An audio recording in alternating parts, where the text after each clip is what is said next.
What's going on, 49er faithful, 49er fam, 49er gang? This is your boy Niner Gang Podcast back in the building with another video, man. So hit that like button, hit that subscribe button, turn on them post notifications so you can keep yourself, so I can keep you up to date on any and everything San Francisco 49ers. With that being said, let's get right on into it, man. I got a special guest coming along to go ahead and talk about this Bears game. This is the preview show, baby. So just so y'all know, man, you know what I'm saying, we out here making sure that, we talk about this game. Yes, we all feel that it's going to be a blowout, and we feel like we should handily beat the Bears, but we can't overlook them as well. My buddy Josh will be coming along here in a second. He's going to go ahead and give us reasons as it pertains to why the Bears could possibly win this game. Now, me personally, I still don't think there's anything they can do to be able to beat us because on paper we have the better squad, along with the fact that, you know what I'm saying, there are other things that come into play. But while he gets himself all set and gets here, just once again a reminder, definitely take a look at it. Patreon.com/Niner Gang Podcast. If you would like to support the channel, if not, completely understand.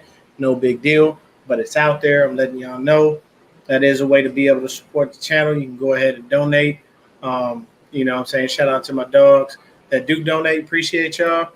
So while he's here, while he's getting himself together and getting ready, I'm going to go over a couple of things really quick. So for the Bears, their rushing leader last year was David Montgomery. He had 849 yards rushing, 7 TDs. Also had 42 catches for 301 yards. The receiving leader was Darnell Mooney. 81 catches, 1,055 yards, 4 TDs. Justin Fields played 12 games and had 1,879 yards passing, 7 TDs, and 10 INTs. He was sacked 36 times. He also had 72 rushes, 420 yards with a 5.8 yard per carry average and 2 touchdowns. So when you flip to the defensive side of the ball for them, Robert Quinn had 18 and a half sacks. Next closest guy was Khalil Mack, who is now with the Chargers. He had 6. After that, there wasn't a lot of sack action from the defense. Roquan Smith, who doesn't want to be there, led the team in tackles with 95 and had 12 TFLs, tackles for loss, along with 3 sacks. Jalen Johnson had 9 passes defense. Tayshaun Gibson, who is now with the 49ers, and Bush led the team in INTs with 2 interceptions apiece. Quinn seems to be the threat we really need to be concerned with. Quinn seems to be the threat we really need to be concerned with stopping. With a brand new interior O-line, the Triple Bs will have their work cut out for them. I call them the Triple Bs is Banks, Burford, and Brindle. But those are my guys. 49er Chanel was happening. Melissa, what's going on? Matt Big Dog was happening with you, baby. Glad to see you back in on the regular.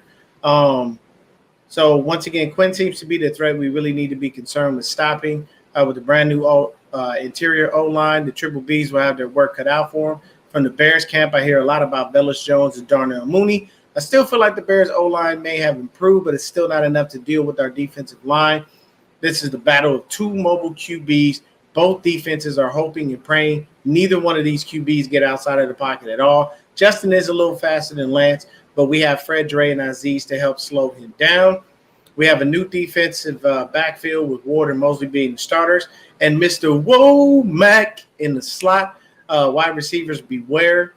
We're coming, and we're intercepting passes, not knocking them down. Special teams for the Niners is an improvement with a few additions. Ray McLeod, Owen Burks, and George Odom. The Bears are 1-7 in their last 8 openers, along with losing 2 of the last 3 meetings with the Niners.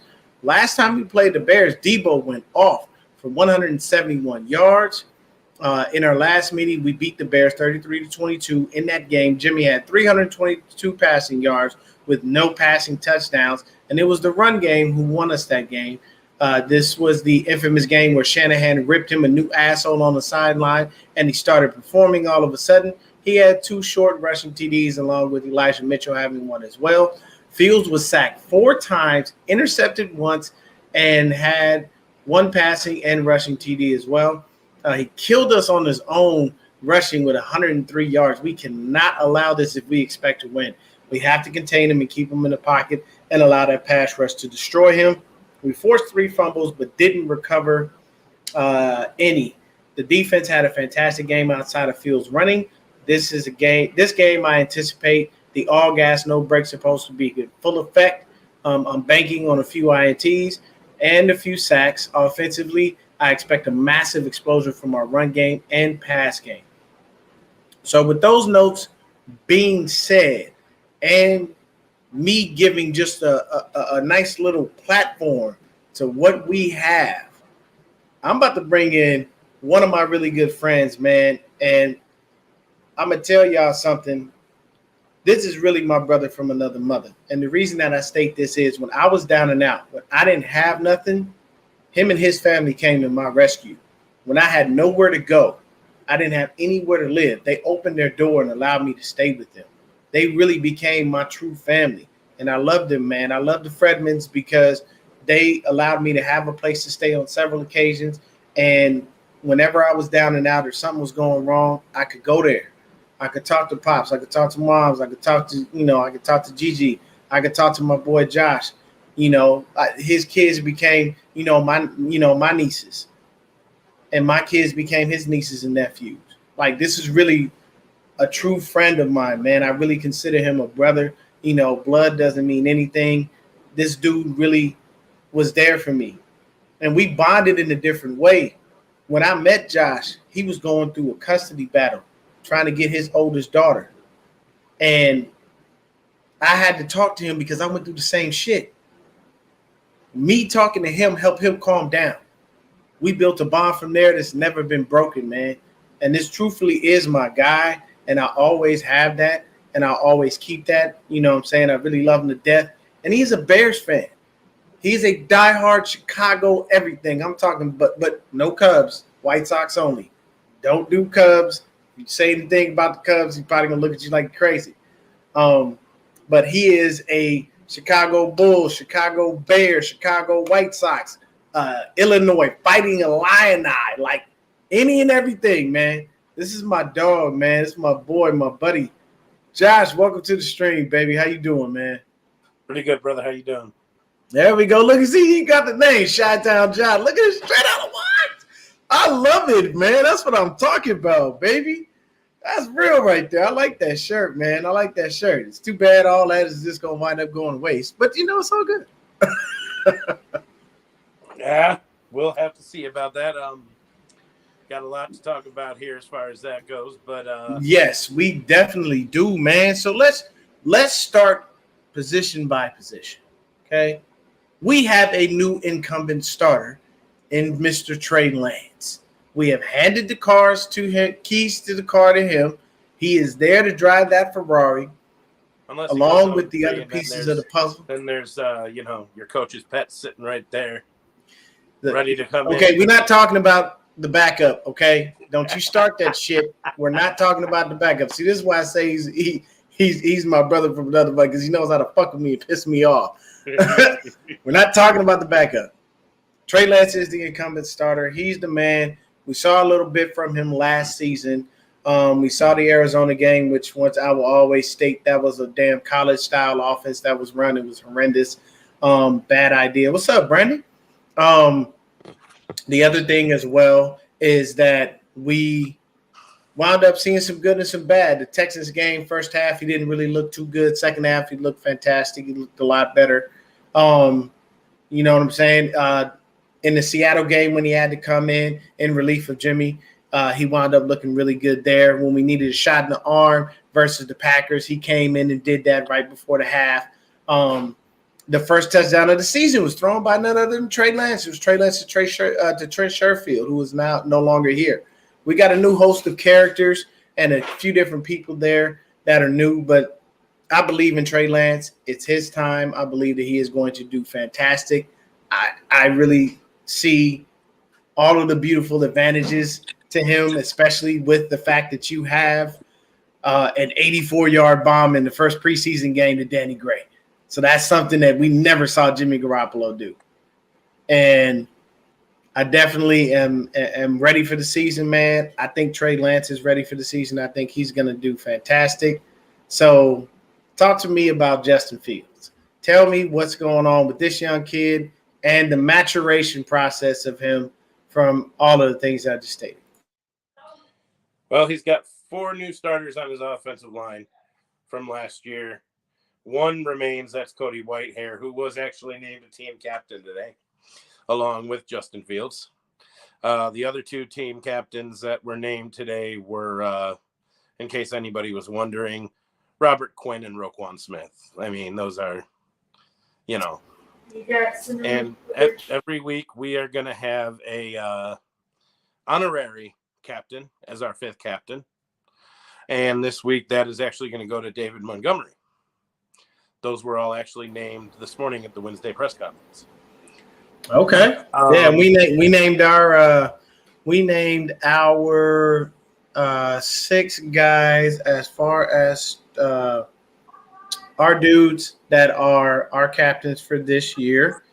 Give me just a hot second, and I will let you know because Mr. Mayoko was the one who put it out there. Let's see here. Give me just a second. Where to go? George Kittle, Trent Williams, Eric Armstead, Fred Warner, Nick Bosa, Jimmy Ward, and I believe Juice. So here's the thing, really quick about the captains. Eddie Glover, what's going on, man? Terra Dome in the building. What's good with you, good brother? So here's the thing. A lot of people made it an issue about Trey Lance not being a captain. But if you pay attention to Trey Lance's interview today, he tells you why he's not a captain. He hasn't earned it. Trey Lance comes from a really good background, a really good home with really good parents. And one of the things they taught him to do was earn your stripes, earn your keep. So all offseason, he's been a leader. He's been doing fantastic, but he hasn't really done it on the field. 2.5 games is not enough to really say, hey, this dude deserves to be a captain. Now, there was a little bit of a joke earlier today about, them possibly giving 10 a captain's badge, which I vehemently disagreed with because I'm like, why would you give him anything? You don't want anything from him. You're trying to get rid of him. You did all the work and restructured a contract for this jackass. But that's neither here nor there. Trey Lance is currently not a captain because he wants to earn it and get it the right way. If his teammates had felt he was deserving of such, they would have bestowed that honor upon him. I respect it. I understand it. And I love the young kid's approach. It's very simple. I'm going to go out there and earn my captain's badge. It's not going to be handed to me.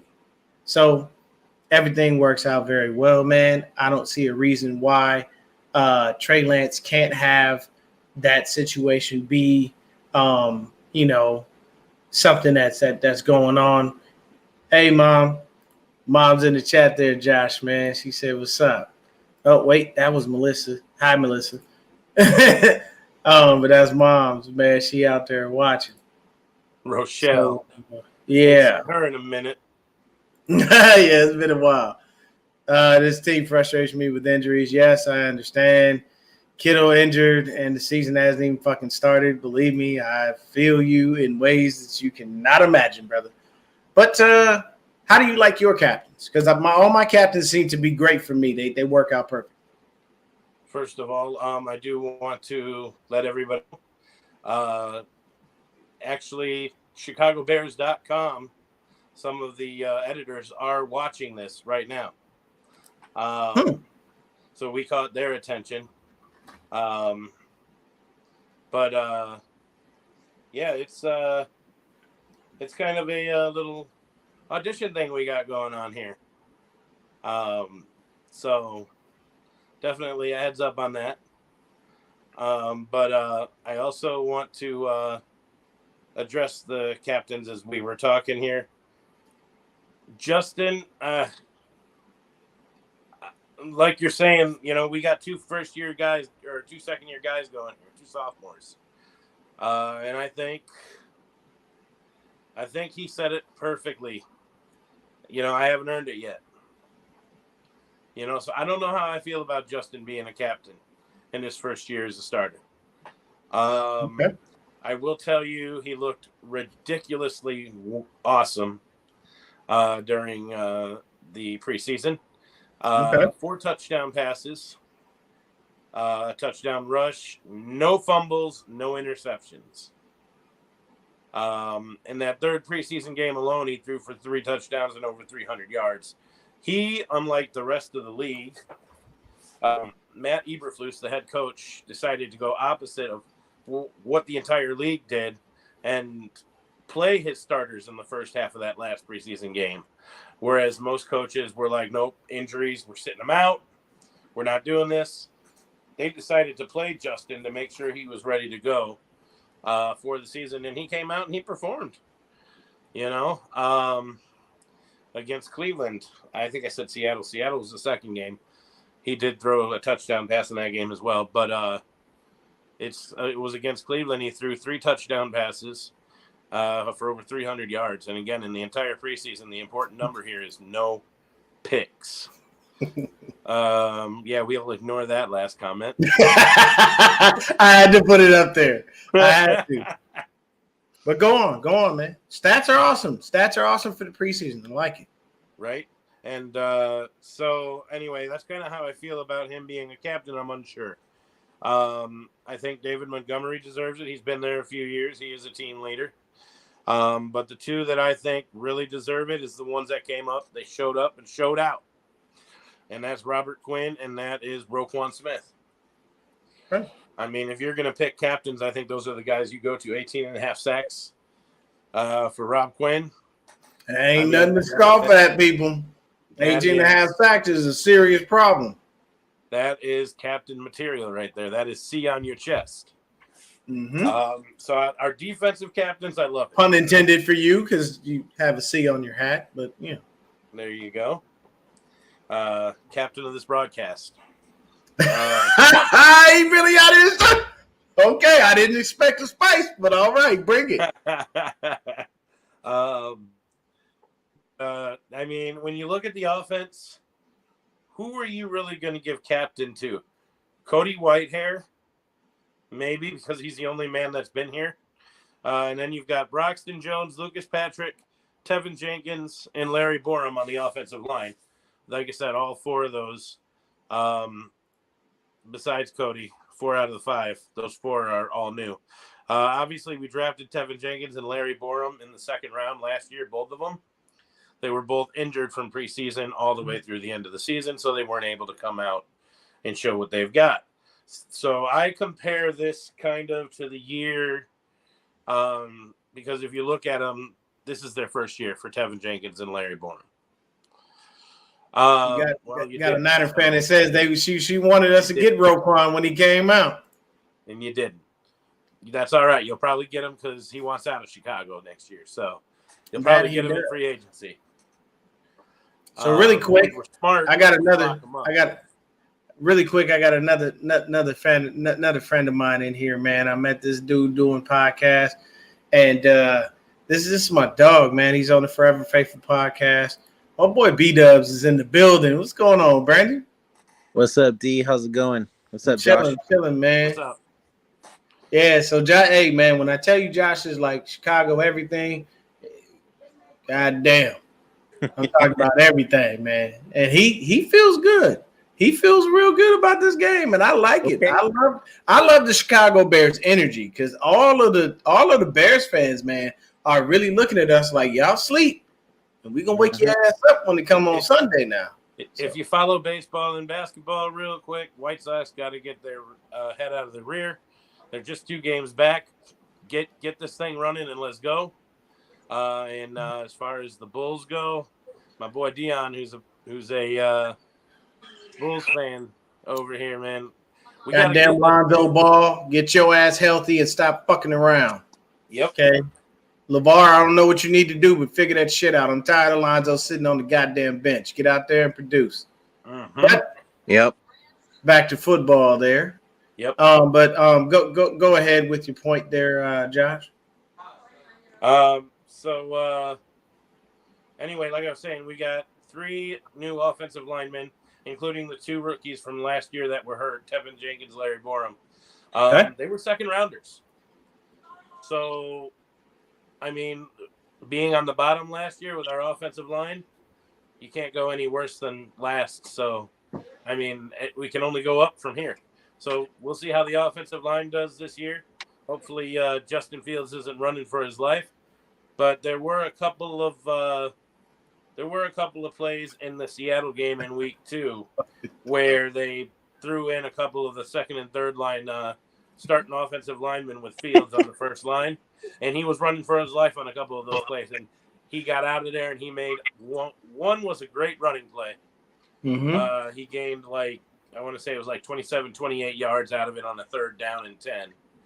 And another one was a beautiful throw as he was running for his life to Darnell Mooney. That was another 12-yard pickup. So he has the ability to get away from if the offensive line lets him down. It's just you can't have him running the whole game. So hopefully with this new offensive line, Justin Fields could have some time, and he's gonna show up and show out if he's got that time. Now this is the perfect segue, okay? Because you just said the words offensive line. Mm-hmm. Both of us are honestly going through a little bit of a restructure here. Mm-hmm. We've got the interior of our offensive line with the triple Bs, as I like to call them, Banks, Brendel, and Burford. They are pretty much brand new. These guys are new starters for the season. When it comes down to that, our bookends should remain the same. Would be Trent Williams and Mike McGlinchey, if McGlinchey is able to go and that knee isn't bothering him. So I'm cautiously optimistic. I'll say that. I don't want to say that I'm over the top on our line because honestly, though I love what we have put together and how things are working, the line hasn't gelled, people. They have not played together all off season. All off season, we have been interchanging offensive linemen consistently in and out of that line to be able to see what we have and what we got in the backups. So there is a little trepidation there, I'm not going to lie, as far as the interior of the line because it's a big part of it, and the center is the quarterback of the line, so we have to make sure that Brendel is doing everything he can to call out the right protections and be the quarterback of that line, along with Banks and Burford seeing things and letting him know, hey, we see this, we see that. So the communication, the gelling of the offensive line has to happen. Unfortunately, it's going to happen on the field. I would have liked for us to see that sometime this offseason, sometime this preseason, but they elected not to do so. A lot of teams did not play their starters in the preseason. I get it. I understand it. But I would have liked to have seen a little more cohesion from us, strictly based on the fact that we haven't seen them all together at the same time. But really quick, B-Dubs, how do you feel about our O-line? Man, like we've been talking about on our past couple episodes on our podcast, I'm just as worried with our O-line, man. Trey gonna be kind of running a little bit. Yeah, because I'm gonna tell you right now, Robert Quinn and Roquan Smith, man, it's nothing to laugh at, people. That's nothing to scoff at. 18 and a half sacks is not a walk in the fucking park. And I want to add to a point to the offensive line real quick, B-Dubs. Yeah. Something I was going to say before you were introduced, and it kind of rolled off my head, and I kind of forgot. Our offensive line this year kind of reminds me of the year you guys drafted Mike Iupati and Anthony Davis. Yes, yeah. Anthony Davis. Mm-hmm. That's who Tevin Jenkins and Larry Borum, when you look at the tape, almost identical. So I think it's going to be kind of build as you go, kind of like the 49ers did for the first 6 to 8 weeks. And then I think they're going to be solid. They're going to be all right. I think it is a building week for the Bears. So because of that cohesion with the offensive line, which is why, and I'll get into picks and stuff a little bit later here, but go ahead and continue. B-Dub, sorry about that. Didn't mean to interrupt you. No, you're good. You're good. I was also going to say too is I agree with you on that, Josh. I feel like this is going to be kind of a building week also for Trey and that O line as well in week 1. So there's going to be a lot of trust built in this game for sure, and see if Trey has enough trust in his O line now that Trent Williams and hopefully Michael Gentry's out there as well. Yes, I agree with that, man. So here's the thing: we've been shitting on your O line for like the past week because we feel your O line is hot fucking garbage. I'm not gonna lie to you. There's a bunch of Niner fans, myself included, that feel that your O line is fucking trash. But this is your chance to tell the people out there, why should we feel that Justin Fields won't be running all over the damn field come Sunday? Well, like I said, depending on the cohesion, he might be, which is why I do give you guys a slight edge to possibly win that game. There could be an upset if there's cohesion with that offensive line. I do think, like I said, that offensive line 6 to 8 weeks is going to be on point. I will say, look at 3 out of our 6 waiver signings, one of which is on that offensive line. And if anybody like Braxton Jones, anybody like that has an off game, look out, because here comes Alex Leatherwood, the former Oakland Raider, the first-round pick from last year. Yeah, we heard about Leatherwood. A lot of people wanted us to go after him, but y'all snatched him up. So okay. And also on that offensive line at tight end, another big pickup, waiver pickup that we got there, Trayvon Westco. Okay. Huge waiver pickup because he is a hybrid to the T. If you look at film on him, that man can block. He will block 6 or 7 straight plays, and then he'll go out and he'll be wide open, just tiptoe past that off that defensive line. He'll be wide open, ready for that big catch. Obviously, our starter is Cole Kmet. Cole Kmet is better at pass catching than blocking, but I think. Hold on, don't go further into it because we're gonna break it down position by position. We're gonna stick with the line there. Okay, so here's a question. When we get to it, is going to be on the defensive line. It's going to be Armin Watts. That's another name to watch. Okay, so with that being said, do you feel that your O-line is equipped well enough to deal with this defensive line? Let me remind you of the names. Week 1. And hold on, because I'm gonna remind you of the names. B-Dubs, we're gonna bounce this off of each other. All right? Here we go. So I'm gonna start. Nick motherfucking Bosa.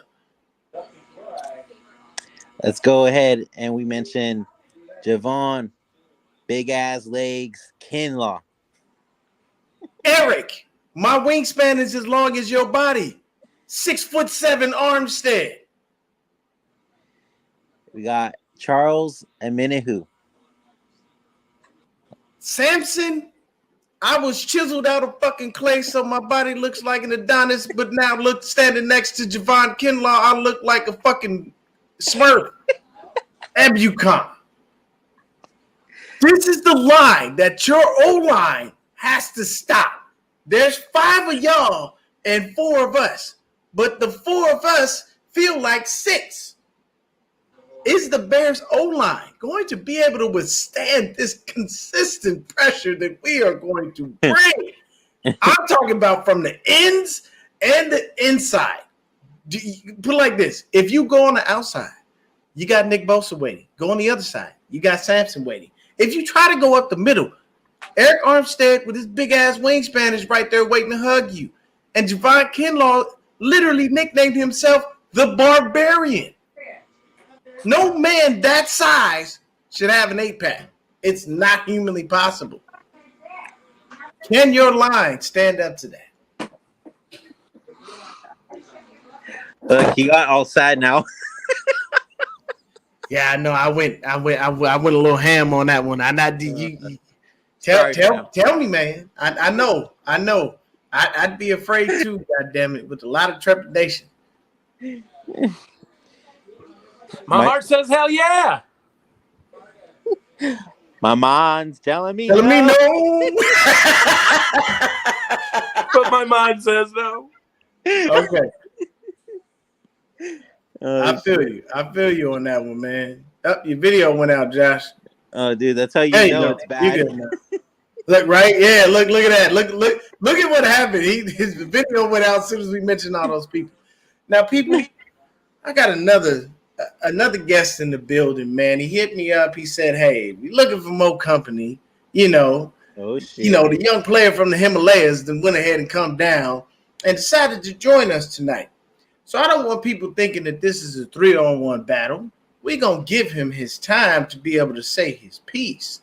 But, like I said, I got the player from the Himalayas in here, the man with the mouthpiece that's golden. He can sell you a dream and sell water to the fucking ocean. Silverado Kev is in the motherfucking building. What's going on, Kev? What's up, Kev? What's going on, my brother? Chilling, man. Josh, you all right? We scared Josh away, man. I feel like we did. Yeah, man. I gave a little too crazy of introductions when it came to. Yeah, he probably had to go out and come back in. He'll be right back in here, man. So I would just let him know what Brave that soul. O-line about to face. Brave soul. But man, and I wish he was still in here, man, because I'm kind of on the fence on whether I like the shit talking guests or the real calm, cool. You know what I'm saying? Because I like a balance of both. And to be honest, man, look, man, I'm tripping. I thought I said in my ear. We should dog walk, molly wop, H-Town stomp. You know what I'm saying? The Bears, you feel me, in week 1. But like I said on the show a minute ago, we got to play the game. You know what I'm saying? The game got to be played, and think about it. All the pressure is on us because, all they hearing about is the big bad 49ers, XYZ. They like, fuck them Niners. You feel me? And that's how they're supposed to feel. But like you were saying, you're going for position by position for position. We'd have to have a very off game in order, for things, not to go our way. You know what I'm saying? So long as we execute, you know what I'm saying? Hey, here we go. What up, Shot Town? Sorry about that, y'all. All good, good. Hey, don't be scared. Hey, did we now, Kev, I'm gonna let you know right now. If there's one thing that Josh is not scared about, it's talking sports. This dude right here he's like a walking almanac for shit you forget about. I'll give you a perfect example. My phone is acting up. I don't know if you watch baseball like that, but a couple years ago, when a player by the name of David Freese just went the fuck off in the playoffs, he called that well before it happened. He looked at the nut. I mean, I don't know what it was. He just it all computed in his brain. And when he called David Freese and that motherfucker went off, I'm looking like, God damn, I should have put some money on that shit. It was crazy. The proof is on YouTube, by the way. If we can find it. Yes. But and Kev, man, y'all had that Jimmy Sexual on the show earlier today. He was killing Oh me. shit. Oh, good Lord. Hey, And you got in late, so I was like, and the crazy thing is, Dave was handling the shit. He was. Yeah.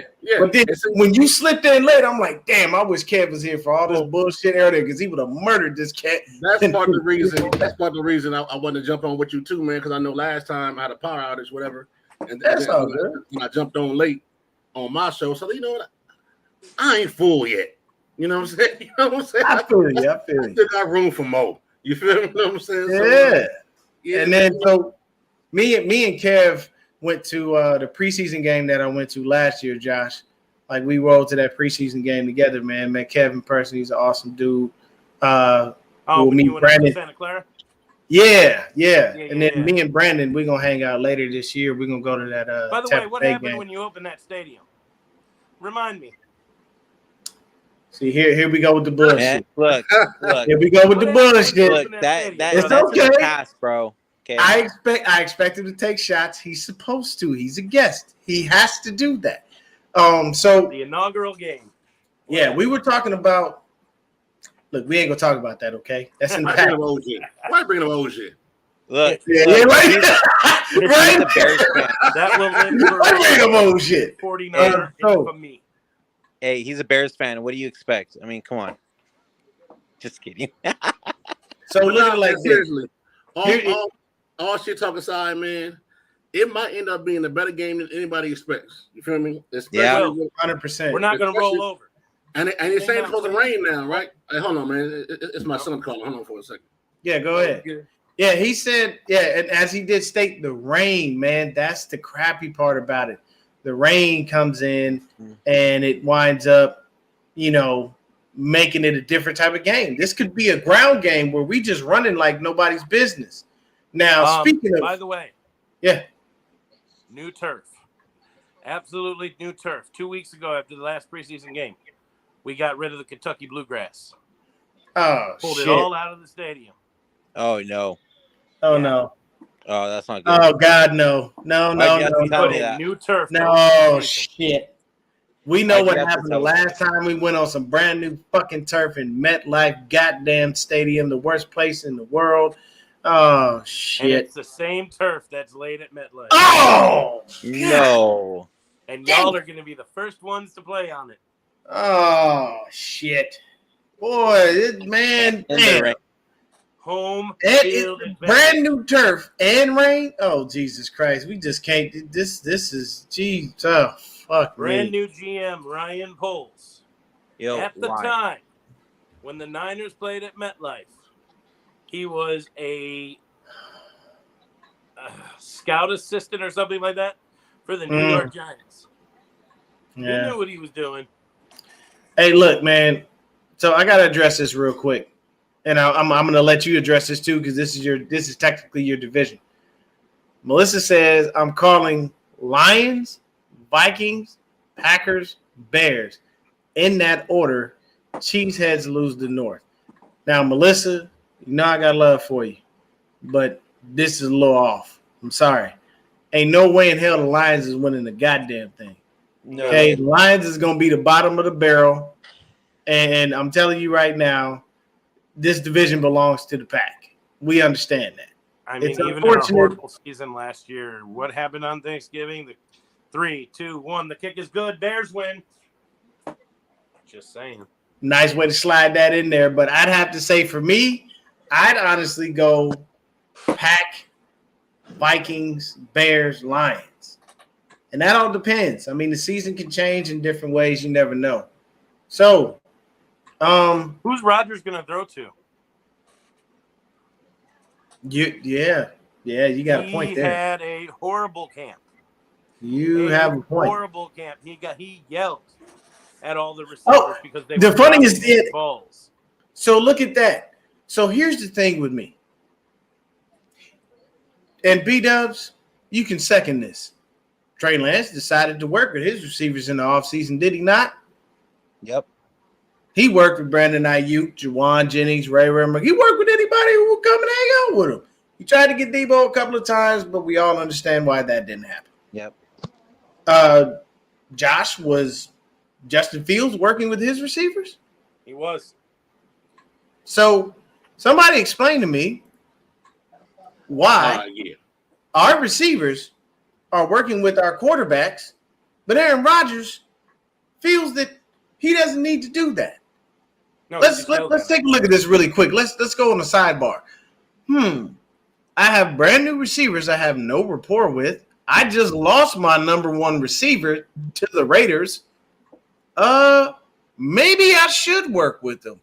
Maybe I should possibly just go ahead and, throw a couple of footballs to him here or there. No, I'm going to cry like the big baby that I am, and I'm going to complain that the receivers aren't on point. But I didn't want to work with nobody this offseason because I was too busy in Mexico taking drugs and popping hallucinogenics and shit. I do respect y'all for one thing. Mr. Score a touchdown at Soldier Field and yell out, "I own you," Aaron Rodgers. I want to thank y'all for one thing. I want to thank y'all for owning Aaron Rodgers. I mean, Hey man, look, it's 4 playoff losses for that man. hey man, Come on, I love it. Look, man. I mean, look now. See, here's the thing. Josh will root for the Niners anytime they're playing anybody in the NFC North. Yep. Anybody. He will automatically root for us by anybody default. except for the Bears or the Panthers. Yeah. Okay. Because his wife is a Panthers fan. You know how that works, Kev. You can't. Gotta let you gotta roll with the old lady at times. Hey, I'm on board. I'm on board with what you just said, but Josh, let me explain something. If I want to keep pounding, I gotta hope they keep pounding. All right. Oh God, damn! Damn. You anticipate that one. There's certain anticipate that at all. I feel like, man, hey, you gotta keep them cheeks happy. You know what I'm saying? You gotta keep the cheeks happy. Yes, sir. But my thing is, I wouldn't give a damn if my wife, girlfriend, whoever that may be, if there was one of those right now, I don't give a damn what team she is. You will never hear me say, go some other team. But what you will hear me say is, I hope they lose. I cannot root for another team other than my Niners. So Kev is saying, I'm poking the bear. I'm not hope the team lose. You know what I'm saying? So if it make you feel any better, now, I'm not gonna say fuck your team to my lady, but when they playing us, I sleep on the couch for a night. I got to, but goddamn it, baby, listen. I feel you. So you know what it is. Really quick. We are gonna take a quick break. We gotta pay a bill real fast, man. I'm gonna go ahead and play this video. You better pay the bill when you turn the lights off, boy. Yes, sir. We are sponsored by MyBookie, and my boy Zach is gonna let you know exactly how to do that. What's going on, guys? Zach Hernandez here from 49ers Hive. And as the Bills and the Rams prepare to kick off the NFL regular season this Thursday evening, now is the time to prepare for your winning season at MyBookie. Whether you're a veteran bettor or a first-timer, MyBookie gets the most of your money with a double deposit bonus. You might be asking, Zach, what's a double deposit bonus? How do I take advantage of this? It's very simple. All you got to do to claim your double deposit bonus is register today at mybookie.ag, sign up, and use promo code HIVE, as in 49ers Hive, HIVE. This is designed to add more excitement to the game and sports we all love. Bet on team win totals, predict the Super Bowl winner, 49ers, or use the MyBookie prop builder and secure the bag. One thing is for sure, guys, your winning season begins today, exclusively at MyBookie. MyBookie.ag, promo code HIVE, HIVE. Let's win some money, guys. All right. So the bills have been paid. And the program. And back to your regularly scheduled program. And we're back. Now, let's go ahead and jump into running backs. So, Josh, as you are the guest, please tell us, how are the running backs looking and what can we expect from them in this game? David Montgomery goes as his offensive line goes. He's not going to bull rush you. He is a finesse back, which means he needs his offensive line to perform well. So going back to what we talked about with Justin Fields, if they gel, if they get together because they are a new offensive line and do what they're supposed to do, he'll run all over you for 150 yards. But if they don't do what they're supposed to do, he might make 37 yards rushing. Maybe get more yards receiving than rushing. Okay. He goes as the offensive line goes, though. All right. Now, what I can do is, since I got two of my colleagues in here, when it comes to the Niners. I will say one more thing on Montgomery. Mm-hmm. This is show me year to the new regime that just took over. If he does not prove it this year, there will be a new running back in Chicago next year. Okay. I like that, though. Mm-hmm. No, hey. Real shit. Either shit or the pot. Hey, there it is. So I'm going to start with the starter, Elijah Mitchell. Look, man, as long as the line look right, Mitchell going to run all night. Hey, look. That's my namesake. That's my namesake. You know, we said the same last name, so you know, I got the proof of my guy. You know, I'll tell you this: there's another running back, and I'm gonna drop this one on over to Kev. There's another guy that might get a little PT. You never know. His name Jordan Mason. He been looking real good. How we feel about Jordan Mason, Kev? I'm telling you right now. See, the thing about Kyle Shanahan, I don't think Kyle Shanahan, not Mike Shanahan, I don't think Kyle Shanahan has ever really had a bell cow back. Like a namesake, like this is my. I mean, most gonna ride him, though. You know, huh? Most of was good though. I mean, you know, my boy Dion, man, like you said at the beginning, we're like kindred brothers. So I watched the 49ers religiously, man, and Mostert was good. I said this in one of my articles writing with Niners Nation.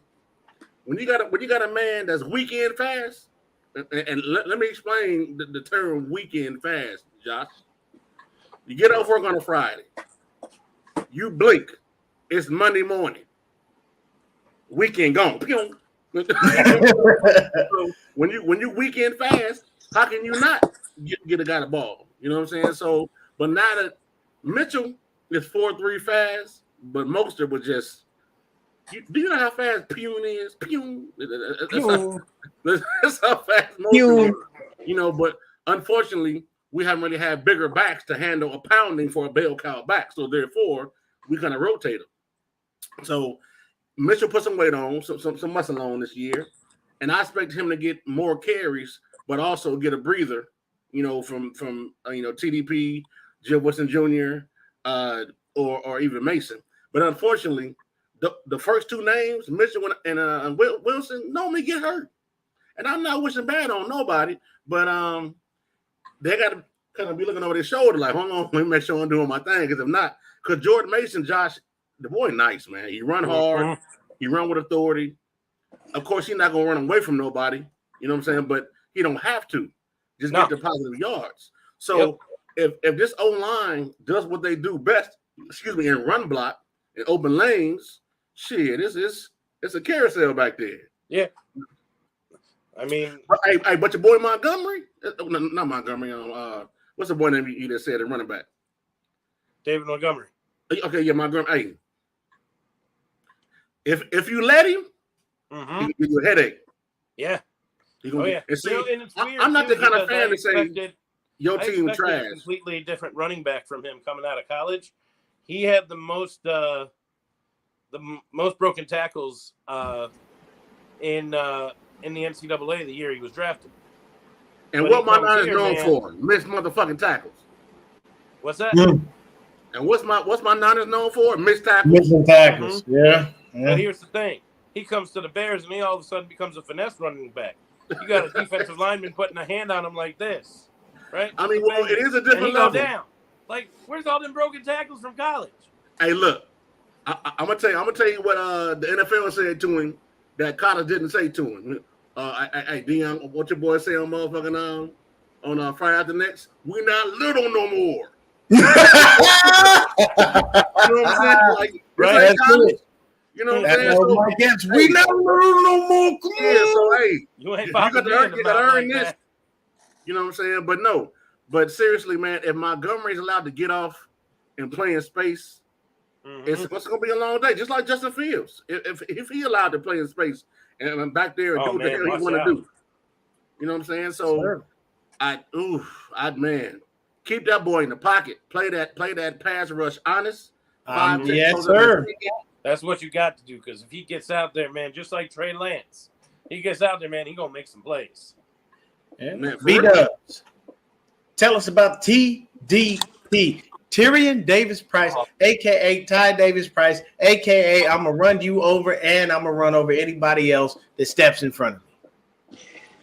This guy is going to be a sleeper. Ain't nobody ready for TDP for sure. So that Bears D-line better be ready, man, because he running over your asses. Oh, I know Roquan be ready. I know Robert Quinn be ready. And that's my next question.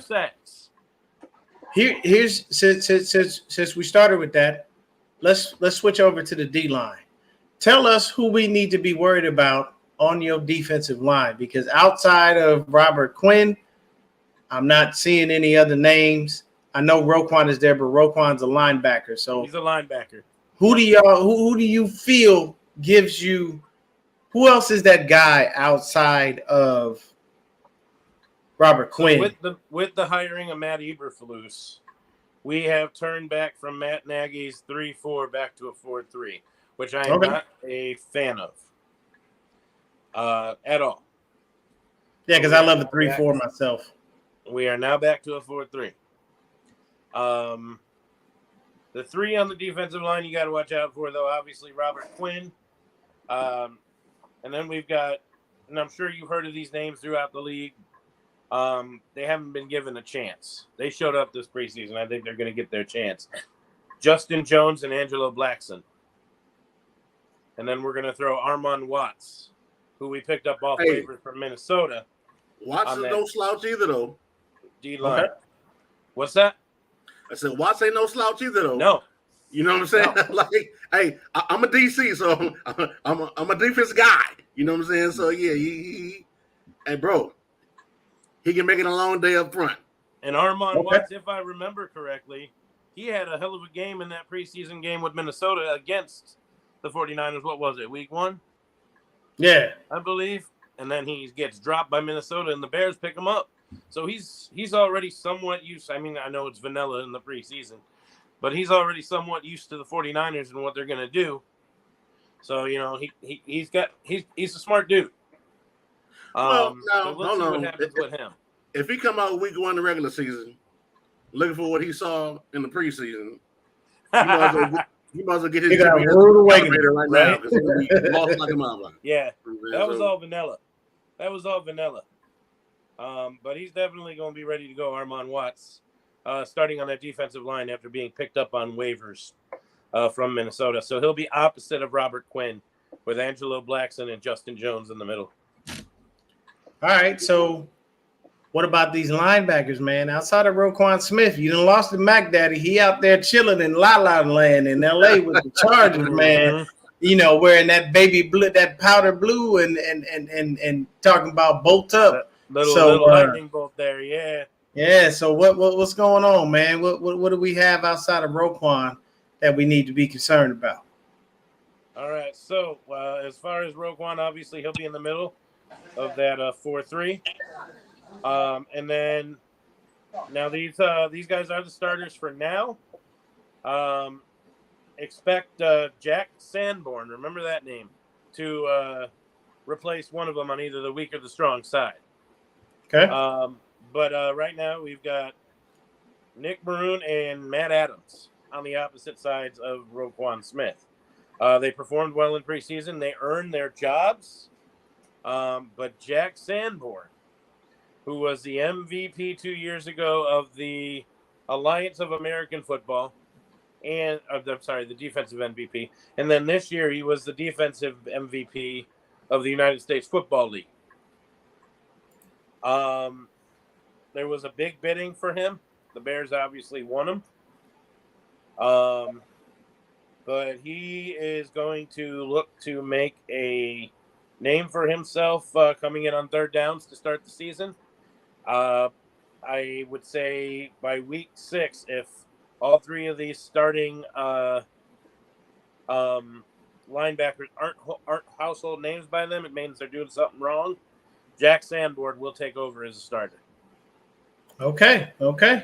So for us, there's 3 of us, and there's 3 guys that we talk about. I like guy number 54, Fred Warner. All-pro Fred, he looked pretty good. You got to be worried about that cat.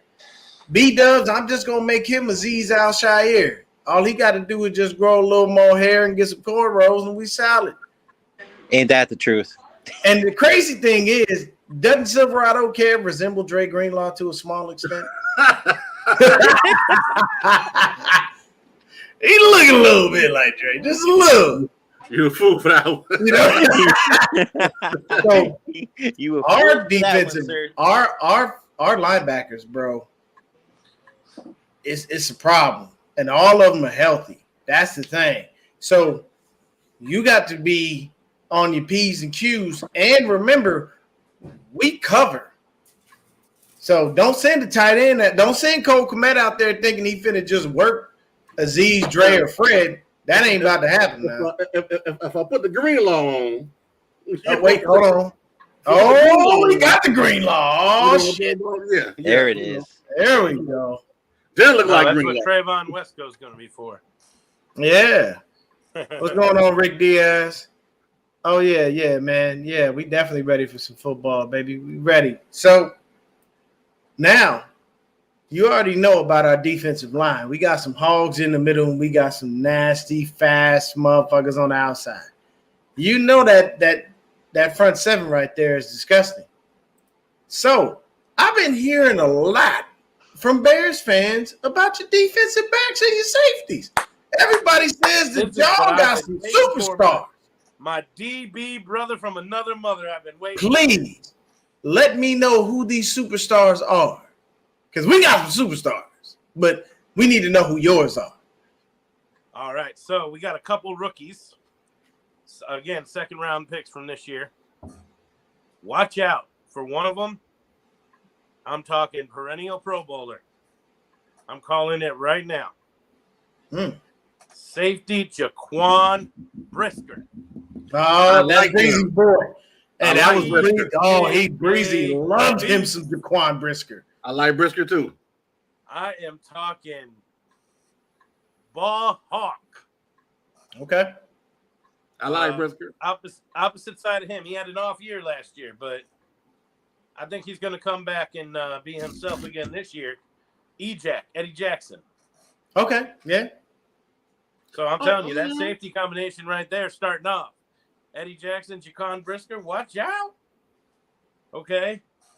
This is what I've been waiting for. Johnson, Mr. Deion Johnson, synonymous with greatness. Appreciate that. He had a good rookie year and off second year. He's coming back this year. Jalen Johnson, number 33. Deion, you know who I'm talking about. Yes, I do. I actually do. He's coming back. So basically, what you're saying is you got a team full of no-names looking to make a name for themselves. Mm-hmm. Yes. Oh, yeah. And there's another. Hey, all due respect. Hey, man, do your thing. But Brisker, I like Brisker, though. I did like Brisker. So, and like I said, Josh, hold up, I got one more rookie. Okay. Opposite Jalen Johnson on the corners. Kyler Gordon. That dude is going to be a beast as well. I don't know if y'all heard of him. Look at some tape. How tall is he? He is, if I'm not mistaken, 6. I want to say he's 6'4". 6'4". Yeah. God damn. Okay. You don't find many DBs at 6'4". He is. He's a big one. He's a big one. But okay. Our DBs, I think, is going to be the strength of our defense this year. That being said, with Robert Quinn and Roquan Smith on that front line, I think our DBs are going to be the star of the defense. And I think all four of them are going to show up and show out. Okay. I like it, man. I like all of it. Now, you know, go ahead, Ken. This game may come down to DB not play. Not execution, but coaching. Coaching, okay. The team that loses the game may get out coached. Yeah. Okay. Yeah. You know what I'm saying? I can agree with that. I mean, experienced coach against a rookie coach. You know, so, but hey, man, listen, like I said, line it up. Like I tell my guys when I coach, line it up. Mm-hmm. I don't give a damn who we playing. Line it up. They got 4 quarters. Line it up. What was that defensive back's name? Who's the guy you named, Josh? Kyler Gordon. Kyler Gordon. Let me find this cat. Where the hell did he go? Oh, there we go. Defense. All right. Hey, Josh. So, are you from Chicago, Josh? I am. All right. No, I'm from San Francisco. So I was like asking, teams who are fans if they're actually homebred. I'm born and raised. Oh, yeah, bro. Look, man, when I said Chicago, everything, it just White Sox though. He don't mess with the Cubs like that. That's no go on the Cubs. Josh was being a little generous with the height. He's 6 foot. Yeah. Kyler Gordon, 6 foot.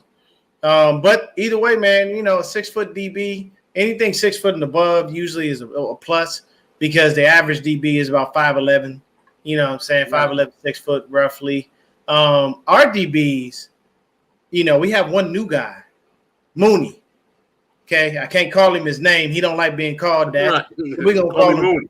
Even though you have a receiver with the last name, we have a DB. We got Darnell Movio. We got a DB that goes by Mooney.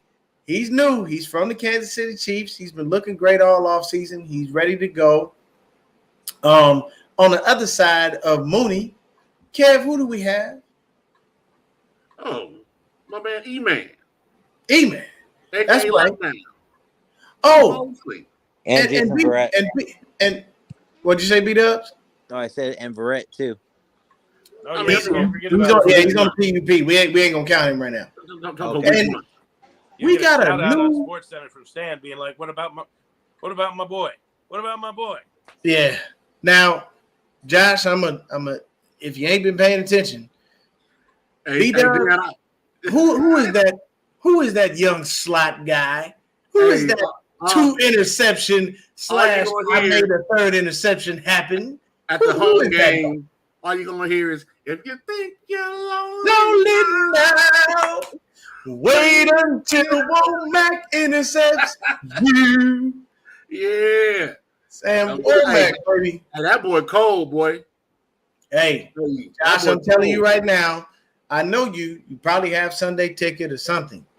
Go back and look at our preseason games. Sam Womack III is out there just doing things, man. That young man is going to be a baller. He's scary good. I've said this before, watching certain games, but if it's one DB, I'm happy about, excited about, and I can say I'm gonna give Don this clip, and I'm gonna tell you right now, Josh, you ever seen Finding Nemo? Oh yeah. Mine. Yeah, that's Womack. Yes, sir. Yes, sir. Yeah, that's Womack. Mine. Yeah, when the ball in the air, mine. That's all he hear. Mine. Yeah. So Womack is that dude. Yeah, and see at the safety position right now, Jimmy Ward will be out for a few weeks with that groin injury. We don't have George Kittle at tight end because he has a groin injury as well. Don't know how long he'll be out. Let's talk about that for a minute, Dion. And here's the thing with Kittle. That's what worries me the most. It may or may not be long term. They're saying he's day to day. Me personally, he probably ain't gonna play. And unfortunately, Kittle is a little injury prone at times, and we don't like it. But here's the thing: if Kittle can't play, we'll go ahead and throw probably Charlie Warner in there for the games, for the pass blocking. And I'm gonna tell you right now, if you see Ross Dwelly in there, we're probably throwing him the ball because Dwelly's a good blocker, but Warner's better. Hey, how much you want to bet? It was Jimmy Garoppolo that threw that ball to George Kittle to hurt him again in practice. It probably was. I wouldn't put it past his ass. Now in the safeties, you got to worry about a young Tongan warrior. Okay, he might come out on the field at Soldier Field and do a haka before the game just to get everybody hyped up. Okay, young Talanoa Hufanga, a.k.a. young Troy Polamalu's protege, is back there laying the hammer down. And when I tell you this, Josh, he literally is being trained by Troy. Okay. I was going to say that's strong right there, but okay. I'm happy about that. Troy is his mentor. But light skin, I'm going to tell you right now, and some people don't want to give him props, and the way I did on the show, Jimmy Ward may be the most important part of this defense. The back end, at least. Yes. I can play any position. He can play strong or free, single high, too high. I mean, you could put him on a tight end, wide receiver, running back, the coach, whoever it may be. You know what I'm saying? So that's going to be my main concern is who is that guy taking Jimmy Ward's spot. I think it's going to be either George Odom or Tarvarius Moore, and I think they may. If Moore is healthy and ready to go, I think they may go with him just for the speed aspect. This is what I would do. If I'm the DC, I'm a DC. This is what I would do. Knowing what I'm up against, and knowing I got trust in my front seven, I'm going too high because I don't trust neither one of them to play single. Oh yeah, no, I'm not. Yeah, I'm not. I love Huff, but I ain't trusting him to have to run nobody down. So he's not. Now, he doesn't have that kind of I may play Huff at linebacker depth, but not go single high because you can do that without going single high. Mm-hmm. And so I may have him closer to the box. But if we're in two deep safeties, I'm not really worried. But if we got to go single high, and again, you can show one and be playing two, or showing two and be playing one. But as long as we're not playing dedicated single high, oh yeah, I'm okay until Jimmy Ward get back. And I'm telling you right now, Jimmy Ward might be going for a while. They say he got a grade 3. That's the test. Yeah, that ain't. Yeah, you don't get over those real quick. That take time. You know what I'm saying? So that's possibly a good 4 to 6 weeks. Yeah, he'd be lucky if he only on one. Yeah, you know what I'm saying. So pray for him. You know. Yeah, we're gonna pray for Jimmy. Hey, I'm gonna head out because I'm over here at my grandparents right now. All right, B-Dubs. Just real quick, Dion and I are hosting tomorrow night's game, Bills vs. Rams, on playback, and I'll share the link in the chat. Yes, sir. Peace out, B-Dubs. All right, boy. Later. All right, man. So here's the thing. Now we get to the creme de la creme. Josh, introduce the world to your wide receiving core. Darnell Mooney. Mm-hmm. Let me tell you something. 1,000-yard receiver last year, by the way. 4 touchdowns, but 1,000-yard receiver. On a team that had Allen Robinson, by the way.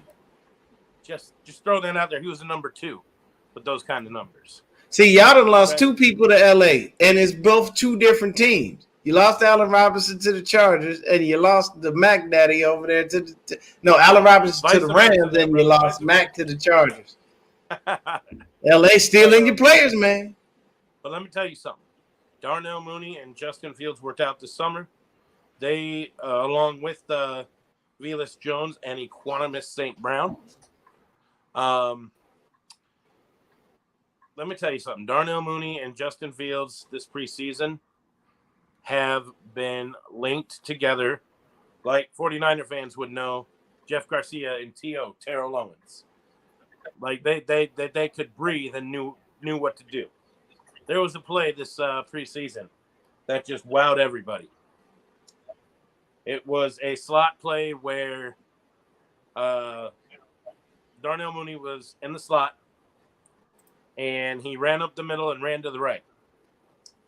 Justin Fields took the snap. He ran to the right, threw across his body. Now, keep in mind, at this time, as the throw's getting ready to be cocked, he's still running to the right sideline. As he throws the football, he gets moved to the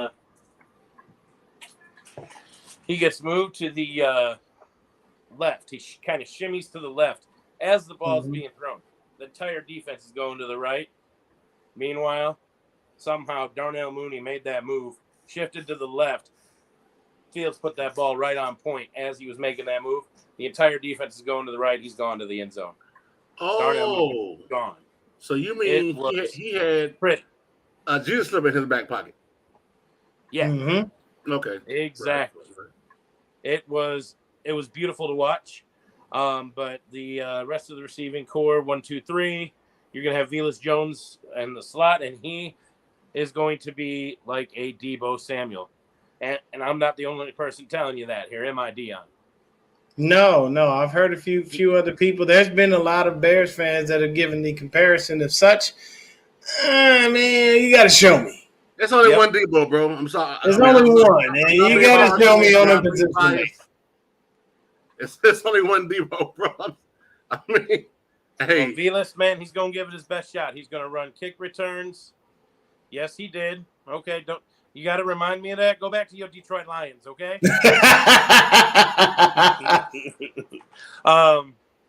But But yeah, Velus Jones, he's going to be. They can put him at running back. They can put him at slot. They can put him outside at number 1. They're going to use him all over the field, and he's going to run kicks. Okay. So he's gonna be tired. What you saying? Yeah. Now, will he be as good as Debo? This Bears fan can only hope. Okay. So now y'all got another receiver here, and I'm gonna ask this question, and this is gonna make Kev laugh. He likes cats. He likes cats a lot. You heard anything about some guy named Dante Pettis? Anything? Nothing? Something? Really? Yes, really. I had to ask about him. We discarded him, but he's been bouncing around the league since. So he's there with you guys. So yeah, exactly. He gonna score a touchdown and be doing this here or there. But hey, listen. There's one thing about Pettis I will say. That boy run the fuck out of route. Yeah. It's not. And here's the reason why we joke about Pettis. It's not the talent. It's not the skill. He has it. It's up here. It's soft as baby shit. Thank you. That's the problem. Up here, it's just not flowing. It's the perfect mix of a wasted talent. Yeah. Like he has all that talent inside of him, but he's soft as baby shit, man. Like Kev said. What you saw when he was a 49er just in this preseason. He may make a few plays here and there, but that's about it. You see John in this motherfucker. Kels Chronicles, what's going on, man? How you doing? Val in the house, everybody in the house, man. I love this, man. We got 20 people in here, man. Definitely make sure y'all smash that like button. Hey. All right, so now that we done covered all the positions, it's time to get down to the nitty gritty. Shout out nitty gritty Niners. Wayne Breezy, Moles, Peachy, Bear. That's family right there. And shout out Real Talk Niner Talk, okay? Because right on. Outside, I'm gonna tell y'all right now, outside of my channel, that's the only other place you're gonna get the real. And I'm not saying anything, you're gonna get the real everywhere else. But we gutter with our shit, okay? We talk shit, we tell you how we feel, and it is what it is. We don't just roll with the punches. We don't think the franchise always makes the perfect move. We do things differently. So, Josh, you being the guest. Yes, sir, 100%. You know what I'm saying? I'm talking about some moonshine fresh out of the woods. That's how hard we give it to you. Josh. Yes. Will the Bears win this game? All right. He said, all right. My heart says yes, and I think we can win this game. Again, our offensive line has to show a little bit of cohesiveness for us to be able to get this win.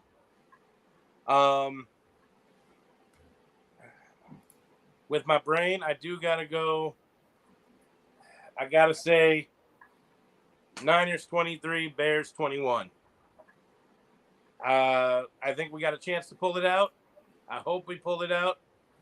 In the end, I think it's the coaching experience, like Silverado Kev was talking about. Matt Eberflus is a rookie head coach, and we all know Shanahan's been there. NFC Championship. Hey, so question for you, Josh. So it's supposed to rain the whole game or just at the beginning of the game? It's supposed to rain the whole game.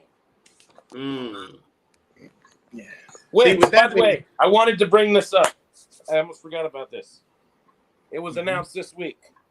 The Bears will be leaving Soldier Field. Oh. They are building a new stadium in Arlington Heights, Illinois, which is a suburb of Chicago. They're building kind of like Glendale out here in Arizona, where they've got the stadium and an entertainment district and the whole nine. Yeah. That's what they're going to be doing.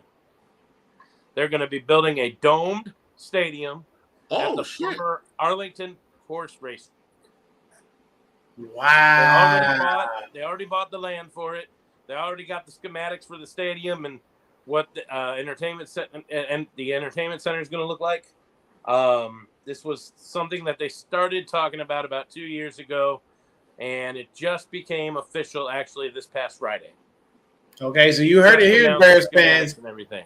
You heard it. If you're a Bears fan and you're watching this, you heard it here. Y'all got a new homecoming, man.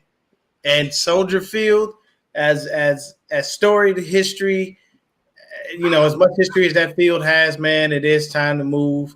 Y'all did put a nice little bit of change, though, into new turf for y'all to wind up just leaving in a couple of years. But that's all good. So y'all have heard that, man. You know what I'm saying? Oh, look, there. See, even Terradome is letting us know. Yes. Chicago will host the Super Bowl. They want to host the Super Bowls. in 4 years.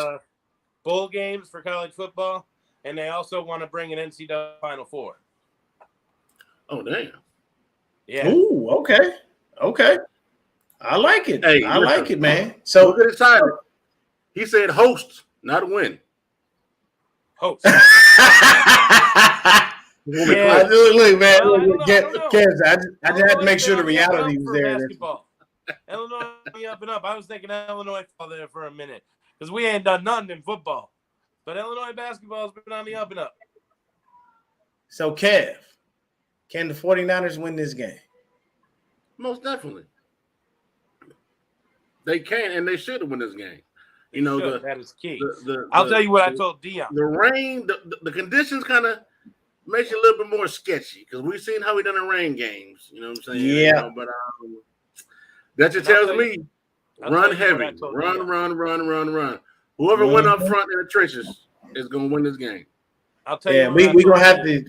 We're gonna have to use that George Kittle. Run it again. Like that's what we're gonna have to George do. wants to bring it. That's the Bears. You know, he fucking loves the Bears. George don't like the Bears. What you talking about? Don't you speak that blasphemy out of your mouth? George Kittle is not like the Bears. They're going to, I believe it's going to be a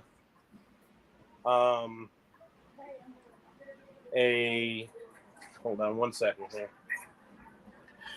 I believe it's going to be a bit of a storm for the 49ers if they don't watch. But I do believe the 49ers, like I said, get the 21-23 win. It's like I told him the other day, though. It's going to hurt the 49ers if they lose. Worse than the Bears. More than if the Bears were to lose. 49er fans are going to be more hurt having the experience, having the team going to the NFC Championship last year than the Bears would be having a team. Only 22 returning from the roster last year. So, yeah, it's gonna be rough. Yeah, I think we can win the game, man. I say we win the. Honestly, I before the rain, I honestly was saying 34-10. I'm saying more like. Ooh, but now with the rain being that bad, 24-13 Niners. Yeah, and see now with the rain in, I got to roll. You know what? I'm not even going. No, I'm gonna keep our prediction. Damn it, 34-10. We coming in kicking your teeth in. Ain't no questions about it. It may be rain, but if we got a heavy dose of the run game, that means I got a heavy dose of Elijah, a heavy dose of TDP, a little sprinkle of Jordan Mason. I think we can actually do some things and be able to really score some touchdowns. Plus, if Trey Lance has to get out there and run, we should be perfectly fine. Book me at 24-13 Niners. All right. Terradome says, the D-line will sing to Justin Fields, "Can you stand the rain?" Oh, they coming in. They looking at Justin Fields. They hit the dope cab. Get him, man. They ain't ready. See, that what we doing is, what we gonna do is, we gonna sing the song to him, but we gonna tell him, Javon will come, so will Bosa, and so will Armstead. Tell me, can you take Ebukam? That's what's gonna happen, man. It is what it is. But look, man. With that being said, we're gonna go ahead and end the show. I appreciate everybody for coming and hanging out with us, man. Everybody definitely make sure y'all smash that like button, Debo that like button, Will Smith that like button, Mike Tyson that like button, whatever you want to call it. Appreciate Josh for coming on, hanging out with us, man.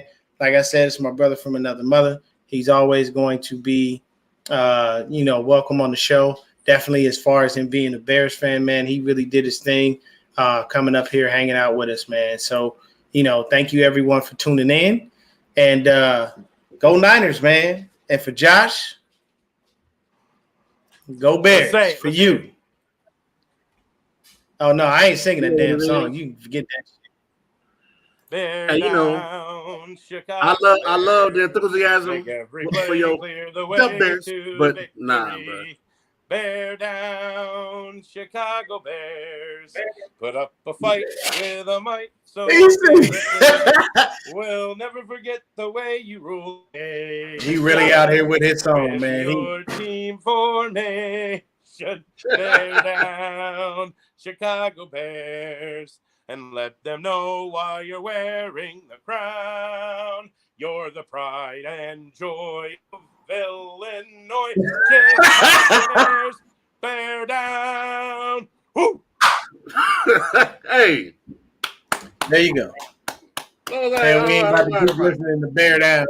Hey, look at that, my dog coming in with the bear down on him. All right, man. Hey, appreciate y'all, man. Thank you, Kev. Thank you, Josh, for coming in. Both of y'all are family to me. I'm always appreciative of both of you guys, man. Thank y'all so much for hanging out with us, everybody in the chat. And we out this joint, man. About to end this broadcast.